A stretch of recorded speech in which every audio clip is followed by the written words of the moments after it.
baay'een keessan jechuudha. Waa'een kee waa'ee jira, waa'een kee waa'ee jira, waa'een kee waa'ee jira, waa'een kee waa'ee jira jettan. Waa'een koof waa'een jira akka ammaati jechuudha. Argitamni simple expression jedhamu kun ibsa salphaa akkasinii galutti. Look. Isinii gale? Na baay'een keessan akkanatti na gaggaafattanii jechuudha. Yeroo baay'ee dubbadhee boo'ee jechuun yeroo hundumaa akkam boo'u namni barbaadus jira jechuudha. Yeroo hundumaa akkam boo'aa dhufu namni barbaadus jira jechuudha. Yeroo hundumaa akkani waan ta'e achas gara miidiyaatti ba'u namni barbaadu jira jechuudha. Leesh namni yeroo tokko miira keessa galee yeroo boo'u hamma tasgabbaa'utti hamma maal jedhamutti boo'uu danda'a. Obsuu dadhabuu dhiisuu danda'a. Jiraan garuu haga ammaa hin jiru, haga ammaa manatti hin galle, haga ammaa hin deebine, haga ammaa deebi'ee nu hin gaafanne. Sinitti meera gaafa ayyaana foon sana fideesti darbatee deeme ergasiillee deebi'ee nu hin gaafanne bilbilallee nu hin bilbiluu filleeti. Sini galeera miti namoonni tokko fayyoo barakina maatiin dhugne kan naan jedhes jira. Namni akka ni du'u barbaadus jira jechuudha. Qoosaama fakkaate namni barakinaa dhugi namaan hin jedha. Qoosaadha moo kun barakinaa dhugi namni naan jedhes jira jechuudha. Namni baay'een kun barakinaa dhugaaratti barakinaa kana maayyaallee maammoo korree namni naan jedhes jira jechuudha. Habiibti ani ijoollee koo nan guddifadha. Okay, ijoolleen kiyya abbaa malee warri abbaa isaanii jaallatan kun ijoollee warri lamaan kanii abbaa isaanii hin dhabiin jedheeni amma kana wallaansoo qabaa ture yaa waan takkaa ta'edha waan jalqaba ta'edha. Kana booda maaltu ta'a jedheen wallaansoo qabee boo'eesii gaddeesii jaarsummaa sitti baasee hiriyaasa sitti baaseera. Hiriyaasa tokko yeroo lama kan itti baasee jechuudha. Yeroo tokko dhufee dhageema ofiisaaf iyyuu waan haaraa natti ta'e jedhee deemee torbeettis dhufee ture. Garumaa tokko jira amansiisuu hin dandeenye. Harmeen kiyya immoo dhufte hin sodaatte isatti dubbachuu yusuma ilaaluu hin saalfatte. Warri durii immoo baay'ee qaanfatu baay'ee sodaatu waan ta'eef jechuudha. Kun immoo dhugaa dubbachuudhaaf waan osoo ta'e kana kan fixu hiriyaadha. Baay'ee wanti isin galuu danda'u wanta akkana maatii utoo ta'uu baate gaariidha. Maaliif maatiin osoo anaaf jedhanii dhufanii anaaf jiraa kadhachuu jechuun an amma isa booda yeroo araaramnu akkamitti jiraanna jiraa wajjin. Mee kana yaaddaniittu sin maatiin kiyya dhufanii warri kiyya dhufanii obboloonni kiyya dhufanii haati kiyya abbaan kiyya hundum dhufanii waa'ee kanaatiif jiraa osoo jaarsummaatti naa bahanii naa kadhatanii yeroodhaa booda wanti sun akkam ta'a. Achi yeroo ishii isaaniif jedhee ishii tole jedhoo achi akkamitti ta'a akkami kabajni isaanii akkami ana faana akkamitti itti fufu waan kana dhabarkan isaaniin baay'ee dadhabsiise. Garuu hiriyoonni waan akkasii haasa'uu danda'u dubbachuu danda'u hiriyaan rakkoon qabu waan ta'eef maatiin kabajamuu fi maatiin garaagara bakka akkas ture.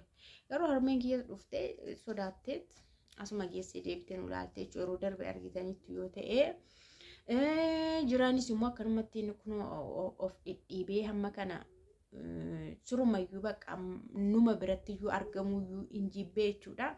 Ol seenuyyuu hin jibbee manayyuu ol seenuu hin jibbee ani maal akka ta'uyyuu wallaallaan nan dhiisee nan dandamadhe jechuudha bakka. Namni baay'ee namayyuu awwaalanii galanii dhiisu miti awwaalanii galanii normaal bakka jireenya isaanii isa duraanitti hin deebi'u jechuudha. Idilee isaanii isa durii isa hojjetatan isa baratan isa hojii hojjetan isa hojii mootummaa isa nagadatan hundumatti deebi'anii hojii isaanii jireenya isaanii jiraatu.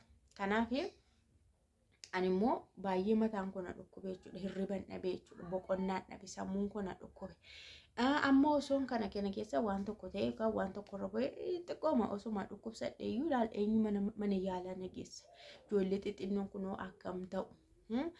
Maatii keessa hin jiru, fira keessa hin jiru, obbolaa keessa hin jiru, bakka iddoon jiraannu illee iddoo qofa balbala cufannee jiraannudha. Namni dhufee sitti seenee si gaafatu buna wajjin namni wal faana buna hin dhugu. Hundumtuu buna qobaasaa dhuga. Kun baay'ee rakkisaadha jechuudha.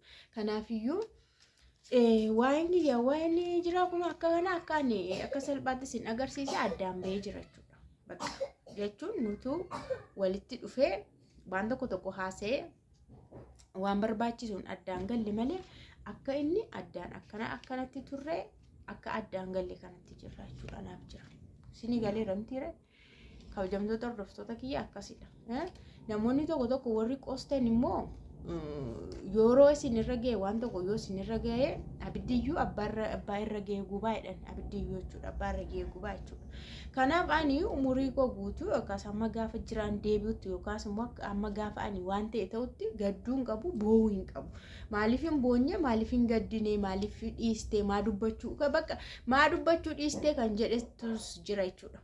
Maaliif waa'ee jira maal godhe shimaalannasa dubbadhee bakka yoo inni jijjiiramee dhufe bakka araaramneerra kan jedhuun walitti deebinee akka keenya duraanii yoo ta'e yoo hin ta'u ta'e immoo shimaalannasa maal lallabaan narra kadde bakka furmaata dhabnaan dhiise amma yeroo furmaata dhaban maal godhu waan tokko hin dhiisu miti caljaanii walitti qadaadanii ka'anii deemu miti akkasidha. Kanaafiyyuu ani kana booda jechuudha dantaa isaayyuu hin qabu. Yoo barbaade iyyuu dhaquu danda'a jechuudha. Yoo barbaade bakka ani murteeffadheetiin jira. Okay? Bakka isa hin kadhadhu haga dhumaa hin kadhadhu. Ana bichaas miti kan ijoollee immoo qofaa guddise. Ana bichaayyuu miti. Ana bichaayyuu miti jechuudha. Namni kamiyyuu baay'inaan biyya keenya keessa immoo ijoolleeyyuu kan guddisu haadhadha harka baay'ee jechuudha. Haadholiitu ijoollee isaanii guddisee yoo milkaan galmaan ga'atu jechuudha. Ana qofaa miti. Yaa'u amma tokko akkanumatti akka salphaatti akkamitti dhabamaa akka salphaatti akkamitti deemee hafa akka salphaatti ijoolleen kun abbaa isaanii akkamitti dhabuu yaada jedhuudhaaf malee erga deemmoo wanti biraayyuu jira jechuudha. Wanti biraayyuu ni jiraata isiniin jechuun barbaadanii. Warri zimnyatanii hamilee namaa tuqxan hamileen kiyya takkaayyuu tuqameera lama hamilee kiyya hin tuqina siniin jedha. Inni kunuyyuu nagaa. Yoo dandeessan waan yaada bareedaa naa barreessaa. Waan ani ittiin jabaachuu danda'u. Bakka jireenya gara fuula duraa waan ani ittiin oofuu danda'u. Waan ani itti akkaataan itti adeemu. Bakka namni yaada anarra qabaachuu danda'a gorsa. Waan akkasii yoo ta'e naa barreessaa. Garuu namni tokko hojjetanii kan nama arrabsitan kan nama qeeqxanis jirtu. I don't care about dantaa keessanidha. Waan kamilleeyyuu immoo har'a sirrii ta'uu har'a sirrii yoo ta'e har'a yoo bareede bor diigamuu danda'a bor baduu danda'a. Har'a waan hundumtuu yoo namaa milkaa'e boru waan dhufee balleessu illee hin beekamni. Kanaaf illee of tuuluun illee hin barbaachisu. Of tuulanii bakka of jajuun illee hin barbaachisu. Kaleessa namni gaarii ta'e har'a badaa ta'uu danda'a. Kaleessa namni qabeenya qabaate har'a dhabuu danda'a. Kaleessa namni heerume har'a diiguu danda'a.